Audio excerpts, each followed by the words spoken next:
So for those who don't know anything about me, my name's Kevin Poulsen. I'm the news editor at Wired.com.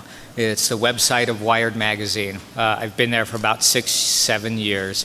I founded the Threat Level blog, which has been going about that time, covering computer security and electronic privacy and electronic civil rights. I've been covering cybercrime and hacking and the scene for about 13 or 14 years now. Man, I'm old. And if you go back before that, I myself was a hacker in the late 80s and the early 90s. I used to hack the phone company quite a bit. It was what the kids today would call an advanced persistent threat. I was like living in their systems for years, and I wound up getting in some trouble for that, in part because I used my access to cheat at radio station phone-in contests and win prizes like Porsches and trips to Hawaii. I'm also the author of the cybercrime book Kingpin, How One Hacker Took Over the Billion-Dollar Cybercrime Underground.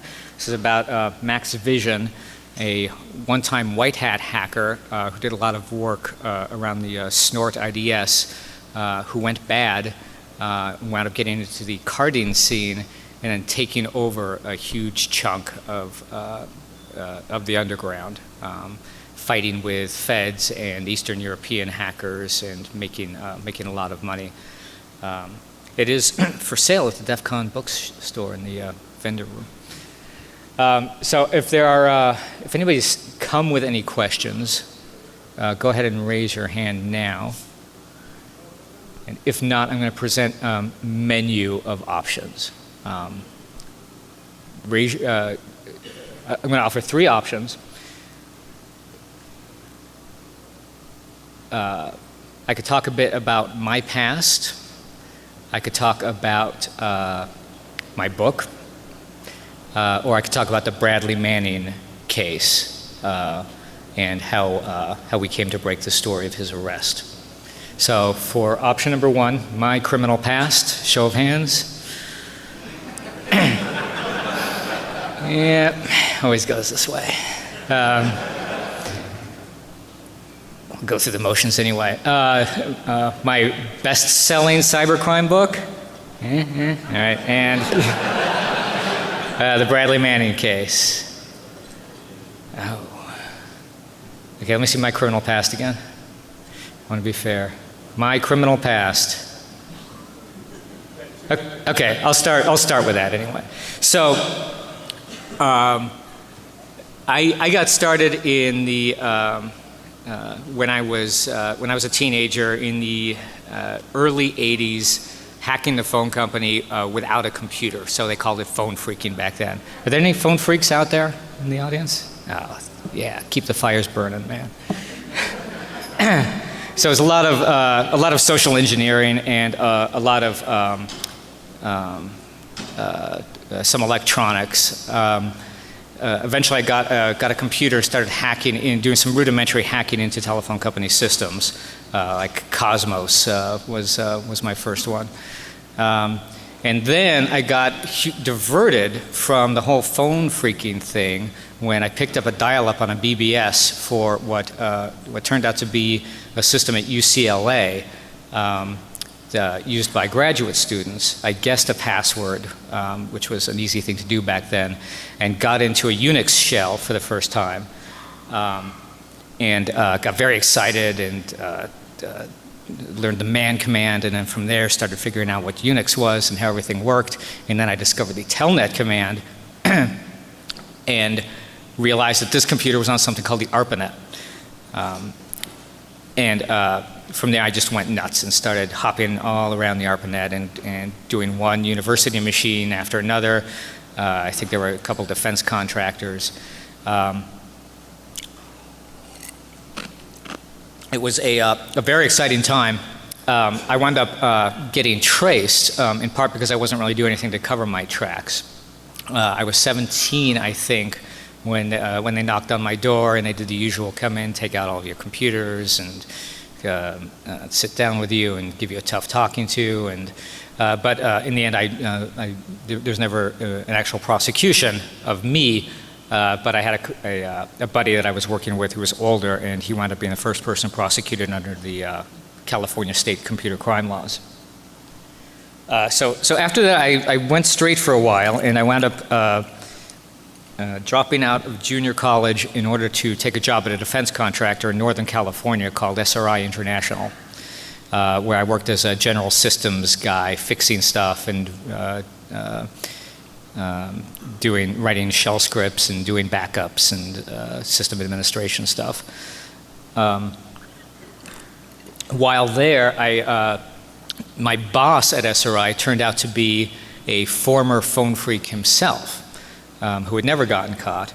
And he still had some of his old manuals and stuff. So we wound up talking and reminiscing and sharing information.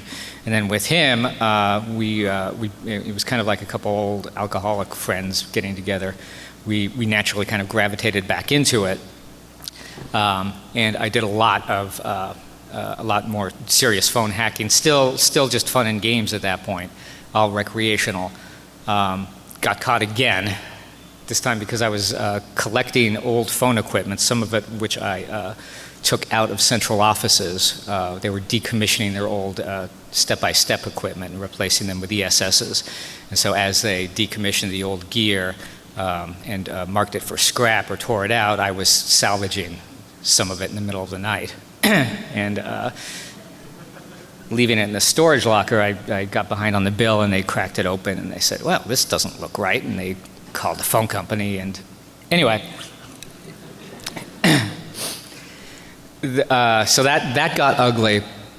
And where it got complicated was the phone company brought in the FBI and said to the FBI, hey, this guy, he's been breaking into telephone company computers. He's been breaking into switches. He's been breaking into our buildings in the middle of the night. And he works at a defense contractor, and he has a secret level security clearance. We think maybe this is KGB related. So I wound up losing my job, not unreasonably under the circumstances. And the feds started coming around and talking to my friends and former coworkers and saying, yeah, we think you may have been working with the Russians. So I freaked out, and I went on the lam. I left the Bay Area, went to Los Angeles, ultimately dyed my hair blonde, and established a fake identity. And basically lived underground for a while. Of course, having now been busted 2 times, I completely learned my lesson. Raise your hand if you believe that. Now, because I had no job and no ties to the community, basically nothing holding me back, I started looking for ways to use my still ongoing access to the phone company to make a living. So this is the way they did things back then, and I suspect to some degree this is still the way they do things. They put their resources into busts and into helping with the prosecutions. They'll draft. They kind of drafted my first indictment. The phone company did for the feds. But they don't put as many resources into actually securing the things that they have discovered are owned from top to bottom. So even now that I had been busted and completely exposed, and they had everything in my storage locker, and they basically knew everything that I had access to, all of these systems and switches and systems that control switches and customer service systems, buildings that were easy to break into with very little effort. Most of that survived even this bust. So when I moved to Los Angeles, I was able to get back into things and then start expanding out again. And I ultimately had control of all of the switches in Northern and Southern California for Pacific Bell. which at the time was a big deal because they were basically the only phone company, the only major phone company in the state, and we didn't, by and large, use cell phones, so having control of the landline systems mattered. So I fell in with some other people and started doing various scams, and the biggest one, which I mentioned before, was I started rigging radio station phone-in contests. So my buddy and I we figured out which phone company central office served the mass call-in prefix that was used by all of the radio stations. In Los Angeles, that was 520. It turned out to be the Hollywood central office. So we rented a cheap office space, $1 a square foot office space in the seedy part of Hollywood that was served by that switch. And then used our access to just provision nine or 10 phone lines off the same switch that ran into that building, and then we punched them through to our office on the punch down blocks and ran cable through the ceilings. And then basically the way this worked was we had we set up one phone line through that would become the main phone number of the radio station we were targeting. So we would change the radio station's phone number through the switch to a random phone number that only we know. We change this one phone, the control phone in our rented office, to the radio station's phone number, and then we just used call forwarding so that any calls normally that come to our control phone would flow seamlessly to the radio station's lines. Then we take our 8 phones that we got from Radio Shack, chosen for their liberal return policy.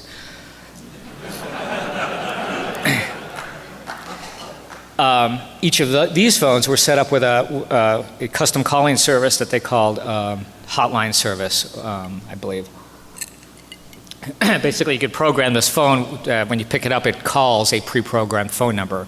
Actually, it was the speed calling code 2. Whatever you had programmed the speed calling code 2, it would ring immediately and directly to that number. So all 8 of these phones were programmed to ring to the secret number of the radio station that only we knew. Then when the contest began, they say if you're the 101st caller, you win a Porsche 944 S2 Cabriolet convertible. We have the control phone. It starts ringing off the hook as people call in to take a stab at winning the convertible. Every time a call goes through on call forwarding, and I have to explain the basics of 80s and 90s era telephony because nobody has landlines anymore. But every time a call goes through, it does a short like half ring. So it'd be ring, ring, ring, ring. Oh, the contest has begun. So we kind of count it out. Well, it's probably about 50 calls, 60 calls, 70 calls, 80 calls. Then we pick it up and we unforward it. So now nobody is reaching the radio station anymore. They're all just reaching this phone, which is busy now. And then we have these 8 phones. So my buddy takes 4 of them. I take 4 of them. We just pick them up and start cycling through with a switch hook. Hang it up, pick it up, hang it up, pick it up. So now we're flooding all 8 of the radio station's phone lines with these 2 guys in this rented office, basically simulating the traffic that they would be getting if they were still getting calls from the rest of Los Angeles. And they would start answering and counting it out. Oh, you're caller number 90, almost. Oh, you're caller number 92, almost. And we'd have to disguise our voices and let out like a dejected note when they said that. They'd say, you're caller 92, better luck next time. Oh, man. Then the next one, you're caller number 93, better luck next time. Oh, no. Same person every time. And then finally we'd be the 101st caller, and we would act very excited, which wasn't hard because you just won a Porsche, or in another case, like $20,000 or $30,000 in cash. And we talk on the air and everything, and then go down and present fake ID and collect the prize. So that was basically how I made my living for a while I was hiding from the FBI and the phone company, which turned out to be don't want to mess with the phone company. They're very, very serious. So I did other things. That was probably the biggest. It was definitely the most fun, and it ultimately is the one that got me in the most genuine trouble. So I was doing this, and then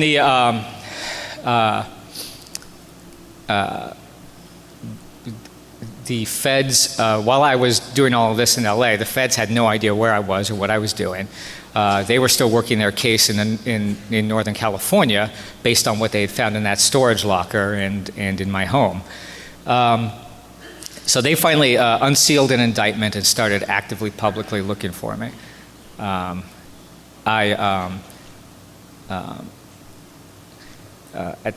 At this point, they put me on a television show called Unsolved Mysteries. I had Robert Stack. They shot Robert Stack introing the segment, like in front of what looked like a PBX at NBC Studios or something.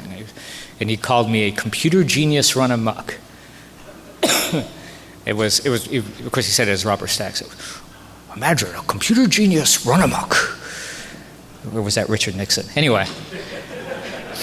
And they'd hired an actor who like actually portrayed me breaking into phone company computers, breaking into ARPANET. They went back to my old like childhood thing.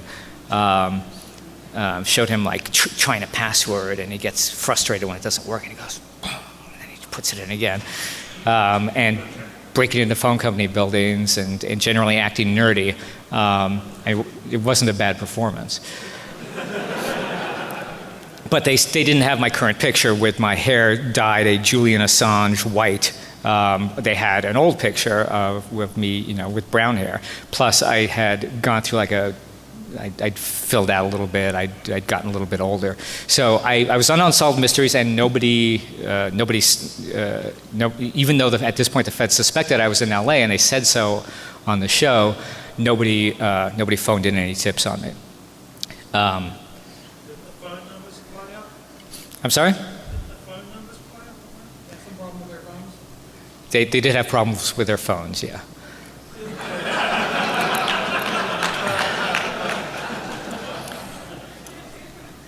Anyway. No elaboration? I didn't do anything to their phones. I don't know what happened to their phones. Apparently they had problems with their phones, but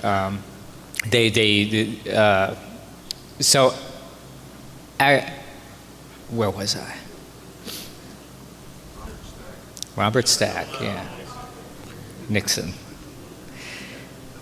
So eventually I was caught again, and the way this happened was I was working with some other people. One of them was this rocker dude who was also a pretty accomplished phone hacker who called himself Agent Steele. He was doing some shady stuff with private investigators and tapping phones and stuff. He wound up getting in trouble independently for one of the things he was doing. And he gave the feds enough on me that they were able to figure out where I shopped. And they went to the Hughes Market in Van Nuys, which was near, not my home, but the office that I'd rented to work out of at that stage in my hacking. And they showed my picture and identified me, and then the phone company staked out the grocery store. And I was arrested while buying milk or something. So at this point, my case got really complicated. I had my Northern California case, the one that started it all, and now they had a whole new case to investigate of what I was doing in Los Angeles. Now, in the Northern California case, they had charged me with a bunch of like wacky stuff that I didn't do. Their first indictment against me was almost entirely fake, or almost entirely false, because they didn't really know what I was up to. So they just kind of came up with theories. So they had me breaking into an Army computer that I had never heard of. I was hacking a phone company, not the Army. They had me stealing a classified document, and at the time I had no idea what that was about. So they basically they came up with a whole very creative indictment that kind of made me look like, yeah, maybe I might be a Russian spy. what made things more challenging was when they caught me. Now they got my stuff from the stuff that I'd had in my hacker lair, and they discovered that while I was a fugitive from the FBI, I had been, in addition to all this other stuff, I had been looking into how the government, and particularly the FBI, does wiretaps. And I discovered the identities of some targets of federal surveillance and how the whole system works and everything. So emboldened by that I had now officially been sniffing around government secrets, the feds wound up charging me with a new indictment in my original case under the Espionage Act, Title 18, Section 793, unauthorized possession of classified information. That would have carried, under sentencing guidelines, that would have carried a 15-year minimum. So I wound up spending what amounted to the next 5 years in pretrial custody fighting basically that charge. They eventually got the rest mostly right. They actually came up with a list of things that I'd actually done.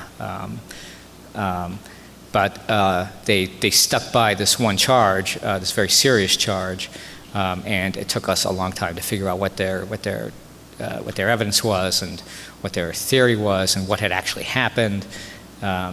We finally got up almost to the eve of trial when the feds agreed to drop that charge. We established clearly enough that it was false, and so I wound up accepting I wound up pleading guilty to the things that I'd actually done, and accepted what they call an upward departure, which means I accepted extra jail time above what the sentencing guidelines recommend, in order to absorb the time I'd spent in pretrial custody, or they'd have owed me time.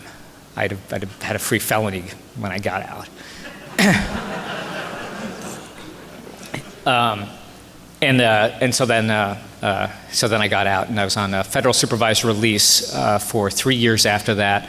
I had a condition where I was not allowed to use computers without the permission of my probation officer, who was not a fan of computers, it turned out. So I wound up working working as a canvasser for a progressive political group in Los Angeles for a year. Then I segued into writing and journalism. I filed my first story for Wired magazine, I think in 1998, by fax. I was allowed to use fax machines. That was it was about Y2K survivalists. And then eventually, my supervised release was up, and I was allowed to use computers again, and I became a journalist full time, and that's what I've been doing since then. Long story. That was the short version.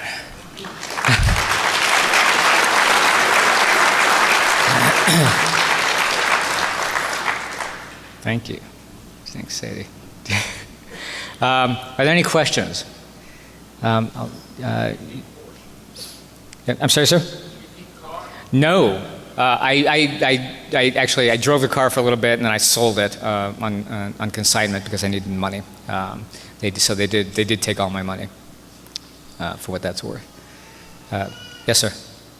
Did you ever consider leaving California altogether and going across the country?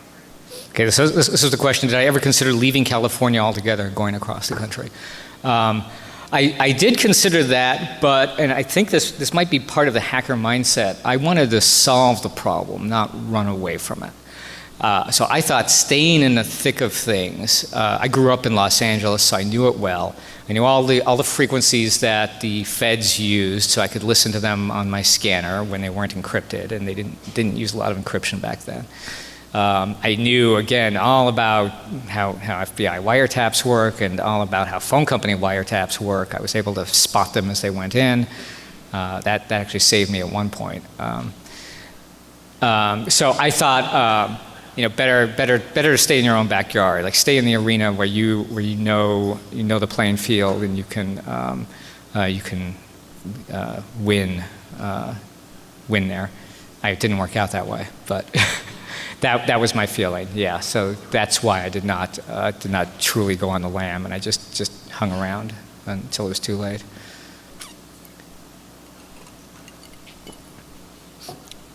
Any other questions? So, the reporting on security matters on 27B/6 is considerably less breathless than typical mainstream media, probably because there's a little more intelligence and knowledge about what's going on the blog. How can we as a community help mainstream media to be less like Fox in their reporting on technical matters? That's a good question. Did everybody hear him?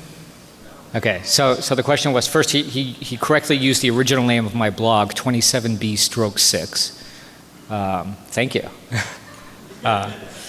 Who gets that reference? Oh yeah. And then the question was, what can you as a community do to help the mainstream media report on hacking and cybersecurity stuff less breathlessly and more accurately? The real key there is to be very, very, very patient. In a place like Wired and in some other publications like Forbes, CNET, where they have dedicated cybersecurity reporters, where that's their beat, you're talking to people who already know the field well, and they'll generally be able to communicate with you without a lot of hand-holding, maybe. A smart journalist will ask a lot of questions. I mean, even I have a somewhat technical background, as you now know. I still ask a ton of questions, and I'm completely shameless about it, and I have no pride at all. And I will deliberately ask stupid questions just to make sure that I actually know the topic that I'm writing about. So you have to be very patient about that. And if you're talking to somebody who, from like, you know, a television network, somebody who maybe doesn't understand what IPv6 is, who doesn't know what an IDS is, who thinks that Anonymous is a unified gang with a single leader, the real key is to just not get frustrated and help them do their jobs, and just very calmly lay everything out for them. And a good reporter will be receptive to that.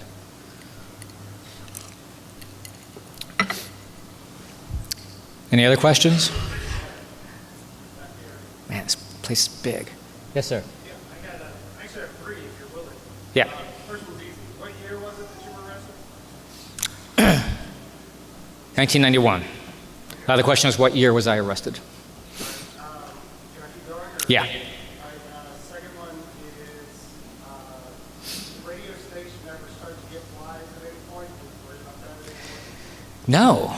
I hit one station twice. Like with two different hair colors and two different names, and they didn't recognize me at all. So no, there was never. It's just not something I expected back then. I said the question was whether the radio stations ever got suspicious. So no, it wasn't something that was on their radar at all.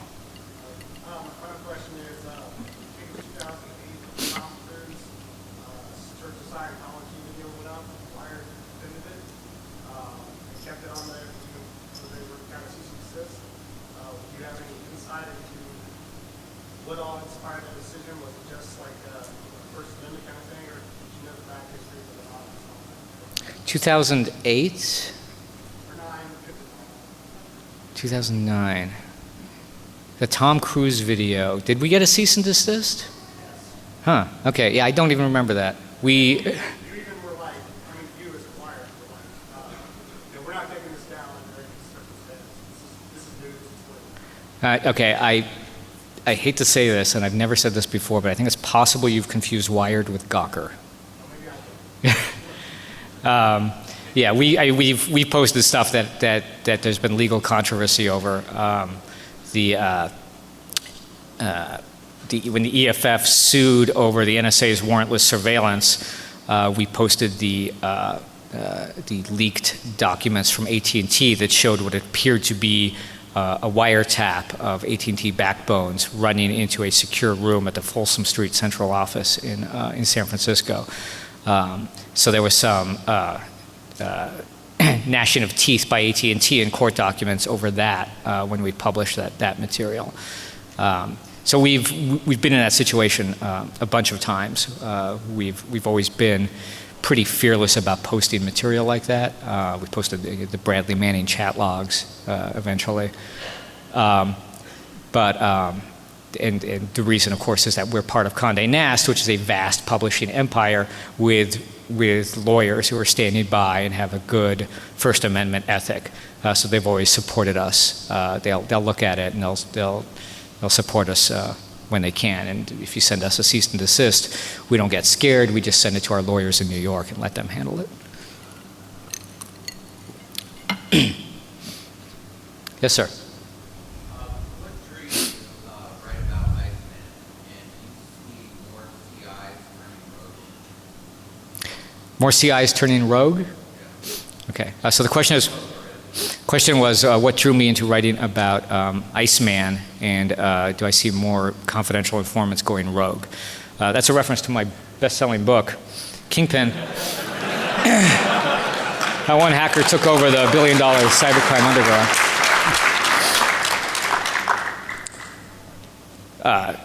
Just a footnote, by best-selling, it was the best-selling book in the hacker category on Amazon.com for about 6 months until Metnick came around and knocked me off.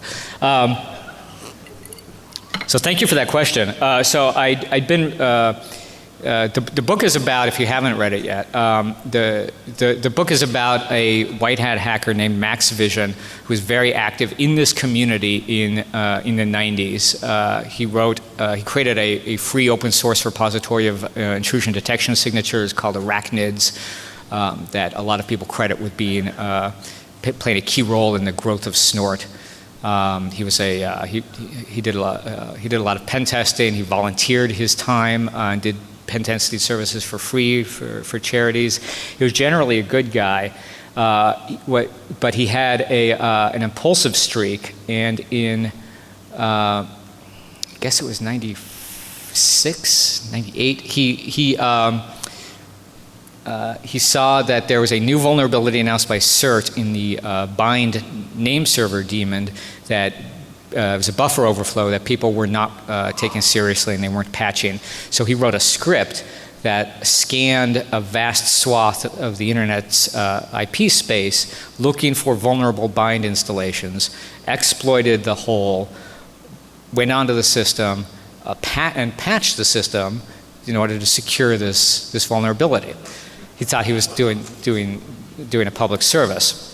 He aimed this script specifically where he thought it was most needed, namely the Pentagon's IP address space. So he, again, there's this common thing you see a lot with hackers, especially the old school ones, where they don't really think they're necessarily doing anything wrong, so they don't cover their tracks. So he was using, he just dialed into an ISP dial-up, and they easily traced him back because he'd put something in his code where it would send an X term pop-up to his computer every time he infected a new machine, so that he could track its progress. When he hit the Navy's IP space, he got so many pop-ups that his computer crashed. It was like a reverse DDoS. Anyway, so they easily traced him. They busted him. They prosecuted him. He tried the defense that he was helping out, but he had put a back door in his code so that he could get back into these systems ever if he wanted to. And that undermined the white hat Good Samaritan defense. He went to jail for 18 months, which was not a lot by modern standards. But it was enough to ruin his white hat career. So he got out around 2002. He couldn't find legitimate employment, and he wound up hooking up with some people that he had met while in jail, like white-collar criminals, experienced white-collar criminals, and working with them on credit card fraud schemes to make money that way. And then he discovered the whole organized carding underground. which some of you are probably familiar with, sites like Carter Planet and Shadow Crew. He started hacking the people that moved in these circles, the Carters, other black hat hackers, stealing their stuff and then selling it to an ex-con in Los Angeles who would use the stolen credit card numbers to make really good counterfeit credit cards, and then pass them out to his employees who would go to the mall and buy up stuff that they could resell at eBay. So I'd been interested in Max's story since his original case, where he was busted for hacking the Pentagon and closing all of these holes and leaving his back door. It seemed like a really kind of quixotic thing to put his whole career and his life on the line to do something that had nothing, absolutely no value except hack value. It was just kind of a cool thing to do. He wasn't making any money off of it. He just said, I can do this, so I'm going to. So I covered his case closely at the time and interviewed him when he started serving his sentence. And then I kind of lost track of him, and I didn't know that all of this was going on, that he'd gotten out of jail and gotten back into cybercrime in a more serious way. In fact, really nobody did, until he popped up again in 2007, back in the news, and it turned out that when he went back into the cybercrime underground, he had he wasn't just doing basic fraud like other hackers. He was breaking into the criminal websites where credit card numbers and identity information are bought and sold, and then he would steal the entire user database from these sites, put them on his own website, and then drop the tables, destroy the old websites behind him. So he had staged this massive hostile takeover where there were all these little criminal websites that each had maybe 4,000 users on them. He broke into them all, destroyed them, and then created a super site where every criminal buying and selling stolen credit card information, thousands and thousands of them, now had no choice but to operate on his site. He'd send them out an email saying, hey, I'm running things now, I'm in charge. What tripped him up was that one of the sites that he did this to, called Dark Market, had an undercover FBI agent on it in a fairly senior position. The undercover FBI agent used this as an opportunity to completely take over Dark Market as an official undercover FBI operation. He went to the guy that was running it and said, hey, you can't defend yourself from this mystery hacker, called himself Iceman. Why don't you let me run your service for him? You know me, I'm a respectable criminal. I've been operating spam botnets for years. I can run your service for you. So this guy basically unknowingly let the FBI take over system administration of his system, Dark Market, and then what ensued was this long-running battle between Max, who ran CartersMarket.com, which was supposed to be one site to rule them all, against Dark Market, against the FBI running Dark Market, which was thwarting Max's efforts to create a unified underground by having the audacity to not stay down when he hacked them.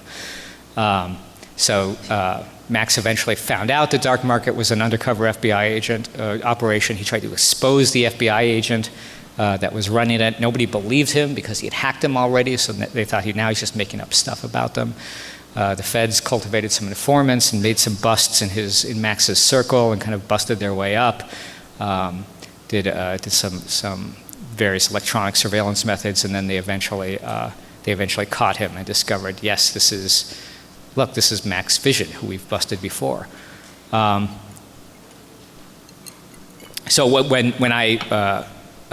as soon as Max was busted and they announced the indictment, I said, oh my God, this is Max Vision. I can't believe he did all this. I didn't even know about it. And I started looking into it for a story for Wired Magazine. And I eventually turned into a book proposal and wrote the book and talked to everybody that Max worked with the people that knew him in real life, the people that knew and feared him online, the FBI agent that eventually took him down. And it just turned out to be a really, really interesting kind of multi-layered story of how a very good guy can go very bad under the wrong circumstances and with a slightly incomplete ethical makeup. So that's why you should all read it. And I forgot the second part of your question, but I think it had something to do with confidential informants.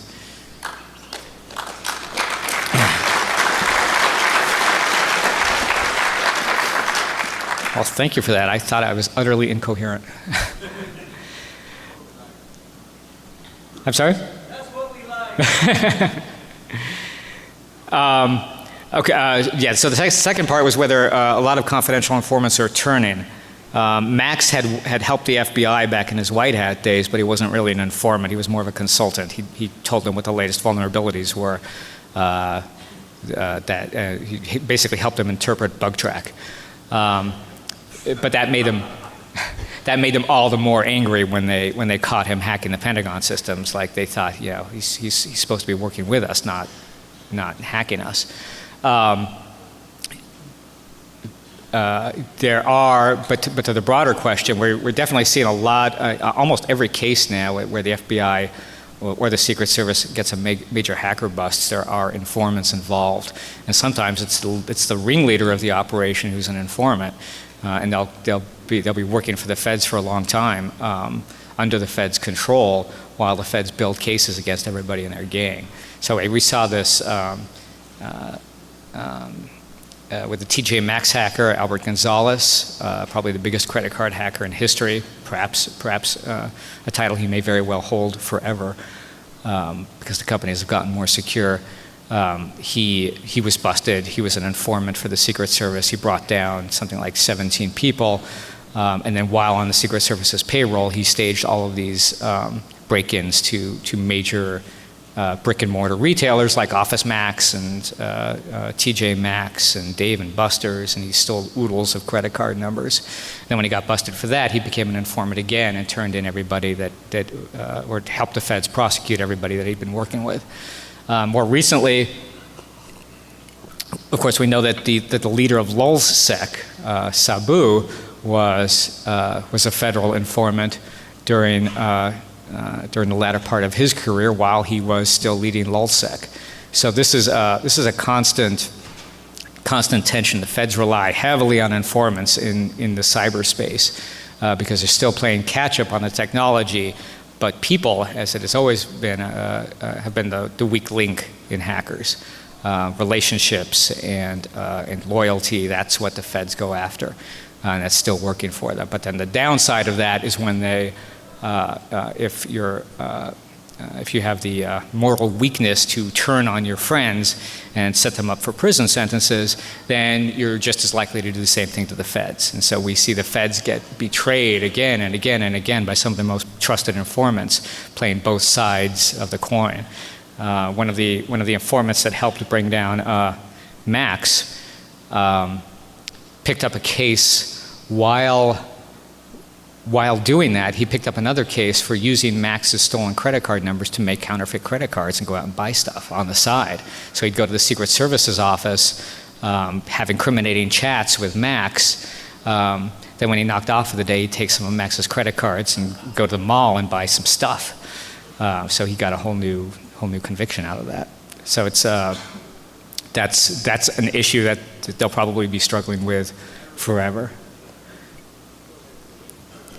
Yeah.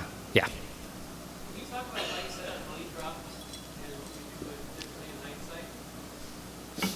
hindsight? How I set up money drops? Money drops, yeah. I didn't use Bitcoin. But the question was how I set up money drops. So it was all kind of ad hoc for me. I had some partners that I worked with while I was a bad guy who would have to get cash to me from time to time. I had one thing that I did that I didn't talk about where in addition to the radio station contest, this was like a side business, I was using my access to the phone company to reactivate disconnected numbers for escort services in the Los Angeles area. And I would forward them into a voicemail network of hacked voicemail boxes that would basically funnel. You would leave a message for the escort service, and the message would be distributed to a number of voicemail boxes that were rented by way of a confederate of mine to independent escorts, like workers who didn't want to report to anybody, they just wanted to be their own boss.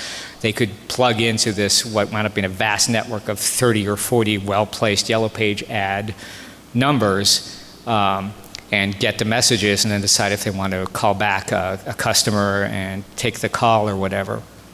And they would pay like a very small flat fee for every call that they decided to take. They paid that to my confederate, who would then give a cut to me by taking it to a mailbox rental place in Los Angeles that I'd opened under an alias. I'd given him a copy of the key, so he would just open up the key, put it in an envelope with the cash in it, and then close it. And then I would show up sometime later, go in, I'd have a scanner running in my car, I'd be listening on the FBI frequencies. If it sounded safe, I would go in and I would take the envelope and I would leave. I would do some counter surveillance on the way home to make sure nobody was following me, and that was my rather unsophisticated money transfer method at the time. Yeah, cutting edge. I'll write a white paper on that someday. That also turned out to be a flawed system. I'm not making myself sound very competent, am I? Anyway, one day I went to pick up this envelope, and I drove away. Started heading up into the hills. This was in West Hollywood, and I lived. I think I lived in the valley at the time, so I started driving up into the hills. And I noticed a suspicious car immediately, like an SUV. Like back in the day, cops always drove SUVs. Like pull up practically right behind me and start following me. And so I'm checking my scanner, and it's, all the FBI frequencies, nothing. Like nothing encrypted, nothing unencrypted. How could I possibly be being tailed here? So eventually they seemed to go away. I got all the way into the valley, and then I had kind of the standard route that I used to drive in order to make sure nobody was behind me. In counter surveillance, they call this, I later learned, dry cleaning. So the idea, you're not actually trying to lose anybody, you're just trying to make sure that there's nobody to lose, that nobody's following you. If somebody is following you, you pretty much can't lose them, but you can at least make sure you don't lead them anywhere you don't want them to know about. So I drove into this residential area and drove around, and then turned around, started driving back, and sure enough, one of the cars that I had spotted following me was like right behind me. And so I zoom up to him, and I write down his license plate, because I don't know who this is, but if I wind up getting out of this, I have DMV access, I'm going to find out and figure out what's going on here. And I zoom off, and I drive around, and eventually, once again, I'm completely clear. There's nobody behind me. I've done 5 turns through streets, residential areas. There's definitely no way that I could be being followed on the ground. I get on the freeway, I go one off-ramp, I get off again, I pull into a parking lot, fiddle with the scanner again, still nothing on the FBI frequencies, and then, whoops, same SUV comes driving right by. I get out of the car, I look up, and yeah, there's like a helicopter up there. So I finally, I drove a little bit more, accidentally drove over a curb, my tire blew out. Walked out onto the street, so now I'm like stranded in Burbank, just the worst place in Los Angeles to be stranded, not because it's a bad neighborhood, because there's just nothing there. I figure whoever these guys are, maybe they could help me out. One of the cars basically stopped. They're not even trying to be overt now that they've seen me writing down, or covert. Now that they've seen me writing down license plates, one of them stopped in the street right in front of me. I walk up and I say, "Excuse me, since you guys are following me around, maybe you could give me a hand. I have a flat tire." And the guy kind of smiles and says, "Oh yeah?" And then like 3 more cop cars, all directions, just like on Matlock or whatever. They come zooming up and they run out of the cars, and one of them points a gun at me and shows me his badge. Interestingly, he'd taken his badge out of the billfold, so it was just the shield. Said nothing about who they were or anything, except that they were LAPD. And they gave me this whole spiel about how they'd stopped me because I was driving erratically.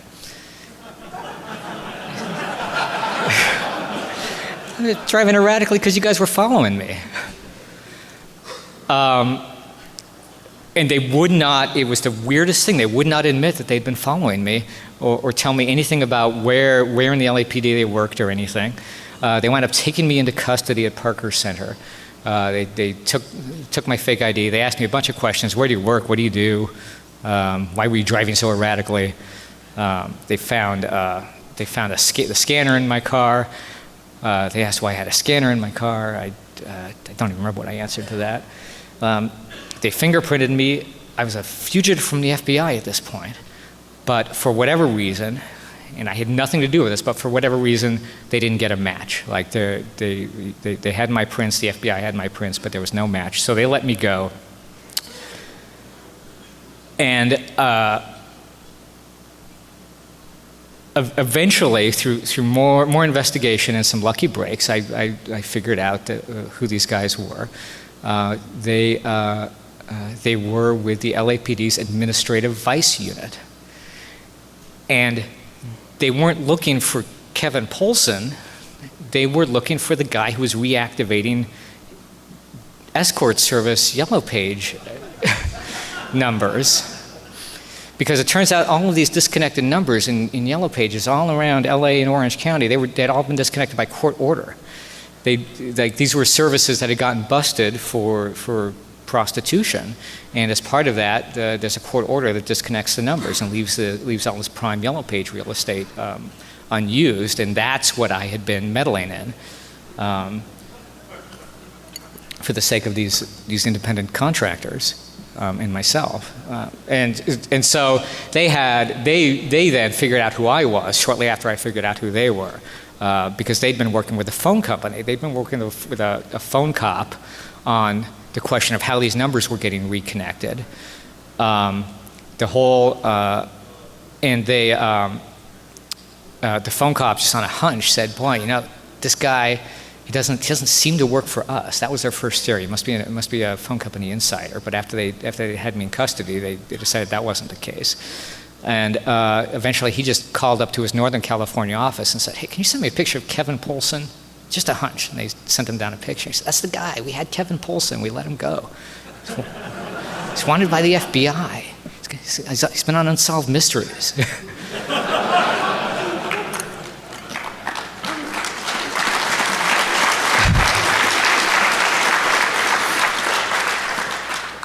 Anyway, so it was, a temporary, and then I started spying on the phone cop and spying on the administrative vice guys. I added their frequencies to my scanner, so now, I knew everything they were doing.